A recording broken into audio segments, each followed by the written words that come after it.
EPA called panels of toxicologists, and they actually came to a consensus. And there is a federal regulatory limit for amalgam in air. And I don't know whether you mind if I ask you that. Would those of you who know that there is such a regulation, I'm not going to ask you what the numerical value is, would those of you who believe that there is a regulatory limit for mercury in air raise your hand? Okay. You know what it is? It's called an RFD, and the value of the RFD is actually published in the Federal Register.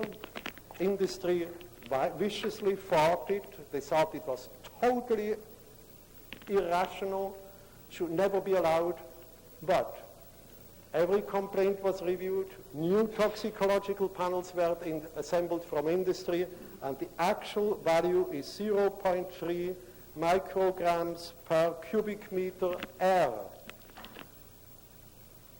Ladies and gentlemen, I'm not going to ask you, but quite a few of you may not have been aware of that there is a reference dose for mercury which is 0.3 micrograms per cubic meter. That brings me to the document produced by the Public Health Department on amalgam. The summary of that report is simply not supported what it says in the appendix. But with what you read in the appendix, you will see that that appendix actually cites this value. It's in there. Please look it up. Please use it.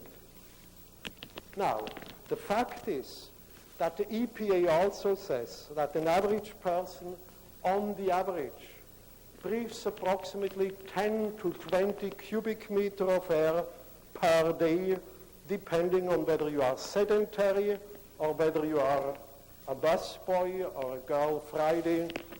And if you multiply that out times the cubic meter per day, that gives you a permissible daily intake of 3 to 6 micrograms per day.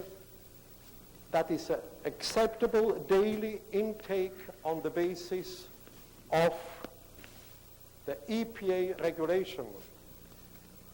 We had a hearing lately where the state hired a professor from a dental school to tell us how safe amalgam was. I asked him, and he actually calculated for us before the board, before a court reporter, and before an audience, exactly that value. My next question was then to ask him, how does that really compare with the values which are known from dental, I have a better slide here, from dental studies. Here are the studies. This is table 11 from the PHS report, and it's estimated intake ambient air in nanograms.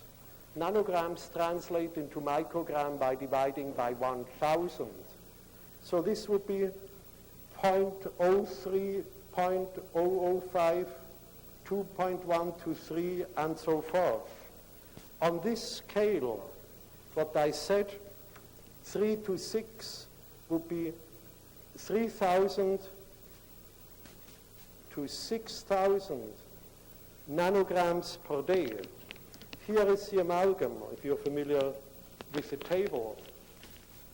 Do you see what that means?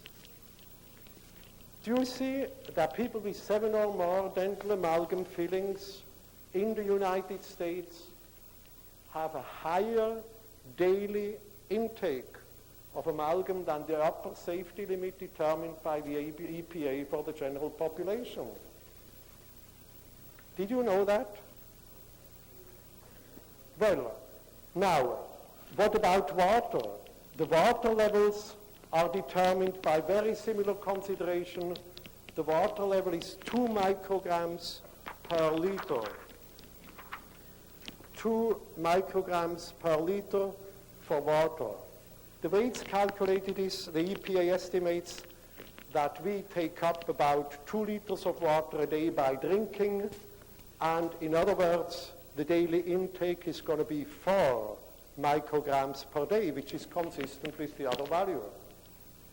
So the point here is that there are federal limits. Now, ladies and gentlemen, here comes the irony. What about bottled water? Bottled water is regulated by the FDA. And what is the FDA safe limit for bottled water? There is harmonization of toxic standards. Yes, it's 2 micrograms per liter. Do you know where the problem is? The guys in the bottled water food division of the FDA, they have to cooperate with the EPA and with OSHA. Okay. What about then with the dental devices? I believe it would be relatively easy to force the FDA to clean its act up and for the dental devices to accept the same quantity. Now, I want to just very quickly then jump to my conclusion. Fortunately, on each of the table you will see that I handed out something for your folder. There are 5 copies. If you need more, I have more, in which I did a mercury exposure calculation. I made an actual calculation for you, and my law partner, Mrs. Kapsa, hands out to you now a handout which describes to you some of the problems we encounter with Board of Dental Examiners. Specifically, I'd like to point out to you that if you cross from this seminar back into your home practice, keep in mind that you are not allowed to make experiments on human subjects. This is regulated, you need advance permission. Who is allowed to do experiments on the health effects of mercury? Licensed establishments such as universities. You've got to actually tune into universities. So in summary, I'd like to point out to you that you are somewhat in a situation like an airline pilot if you are in private practice. You may know more than is good for you, but don't go in the passenger cabin and apply it without first making sure that your profession agrees with you. My point is you should absolutely fight with your peers. The people who see us are people who usually try to fight, and then when everything fails, they ask for help and it's too late. This brings up the question of peer review. I'm just currently battling with the California Dental Association, and I want you all to know that I received a letter from the Council for the California Dental Association that peer review is only confidential in regard to those documents held by the committee itself. If the state calls an expert who is against amalgam and they have a peer review, he can go to the newspaper and do anything, and the CDA will not move a finger. In other words, there are 2 stories about confidentiality of self-control. One is, it's good for us because we can do in-house thing, and the reality is, if it comes to the court, they actually can get at you. Now, I'd like to point out that, as a last thing, whether something is legal or not is only one problem. There are political and there are public policy issues. And some of you may have seen the letter which I wrote to the ADA, which was published in the August issue. They cut out what I said. I said in my letter that they had a conflict of interest between their goal of not scaring the public and informing other people. They took that out and published all the rest. Apparently they do agree with me, otherwise they wouldn't have silenced that. How do you deal with an environment in which a minority, an ambitious political minority, stamps you right? We just handed out to you a summary of a case which I believe is something you should attack as a group. There is a dentist in Iowa who was accused of taking out amalgam fillings. He was accused of that he shouldn't have done it and of overtreatment. We had a hearing, we had experts, and the evidence absolutely clearly showed that he did not violate any standard. Not only that, the hearing actually showed that he was an outstanding practitioner. He had 100 hours of continued dental education. He knew everything. And the board pulled his license. He has to close his practice next Monday. 2 weeks notice, no prior discipline. All experts said he was an outstanding dentist. There was not one expert who criticized his work. They pulled his license on grounds of overdiagnosing and over-treatment. I just want you to know about that. If you want to read details, I have a summary of that case for you. But otherwise, you need, as a group now, to translate the knowledge you have, and I wish you good luck.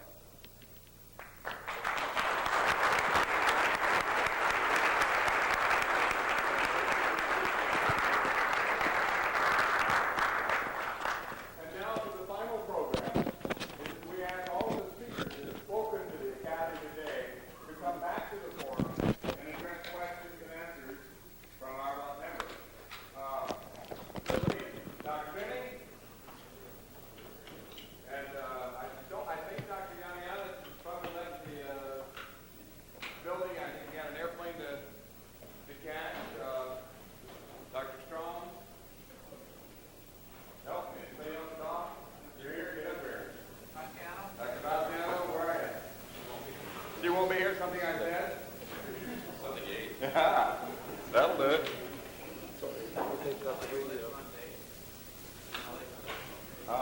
It won't run too long because I got to take my dad to an airplane, so I may bag out of here real quick. Let's just go 15 minutes top. Well, matter of fact, we talked so well, probably nobody has any questions, huh? Why don't we just all three together like this and pass them around? Okay. Okay. Ed Arana has a question. Is the state of California, Dr. Meyer, is the state of California obligated under the Freedom of Information Act like the federal government is? Is this, the Freedom of Information Act apply to the state of California? In regard to what? In regard to decisions of the board, or? You can find out anything that's not in progress. Once the government makes a decision, you have a right to get information in California and in most states.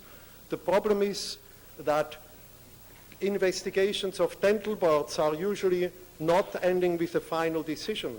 You may have 5 complaints and you never know for 20 years, and they keep them open and make no decision, and you won't get any information about it here in California.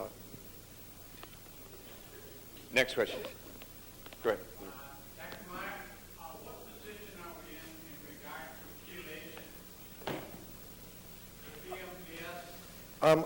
I'll be happy to discuss that afterwards. I don't want to take your time on that.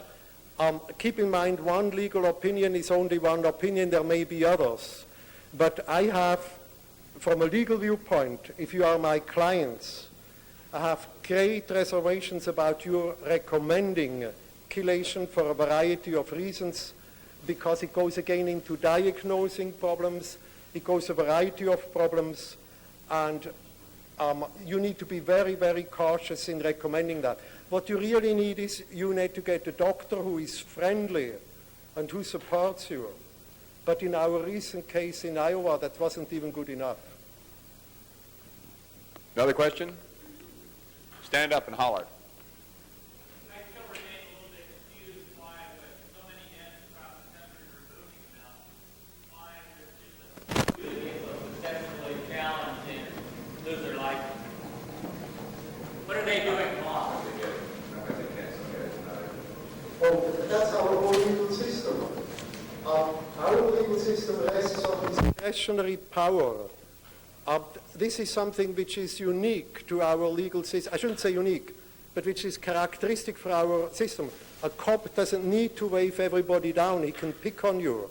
The state can execute you and execute a death penalty and leave alive 1,000 other people who have the same thing. Our country believes in selectivity of prosecution and punishment, and this is a huge dispute within the legal profession. Where I come from, a speed ticket is illegal unless there is a video camera and everybody who speeds is caught. But that's not the way it's here. Call.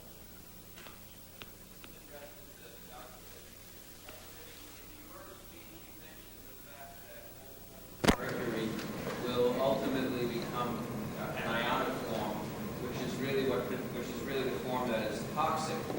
When Dr. Basciano talked, she mentioned that research indicated that the methylated form was the most toxic. Would you please explain how this appears to me to be a discrepancy, and I was wondering just what's really going on.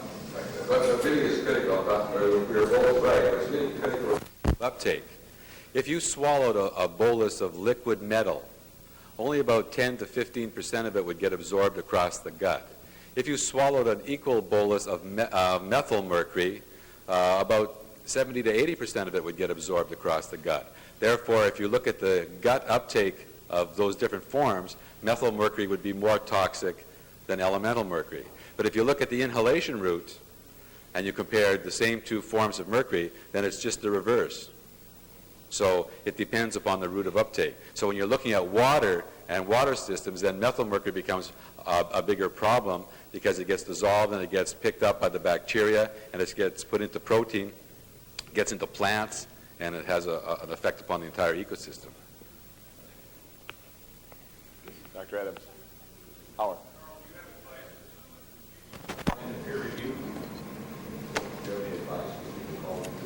Do you have any advice for people who might be called in for peer review action? Yes, call the president of your local component society and squeeze flesh. The dental profession, like all healthcare profession, is regulated by socialization. It's a majority view, and the decisions are basically made on the basis of whether they like you or not. For those of you who don't know me, I received a letter from the General Counsel for the ADA, Mary Logan, and she said, I don't like what you do. It must be wrong.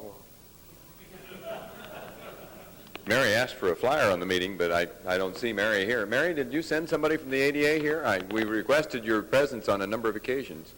Ah, there he is in the back.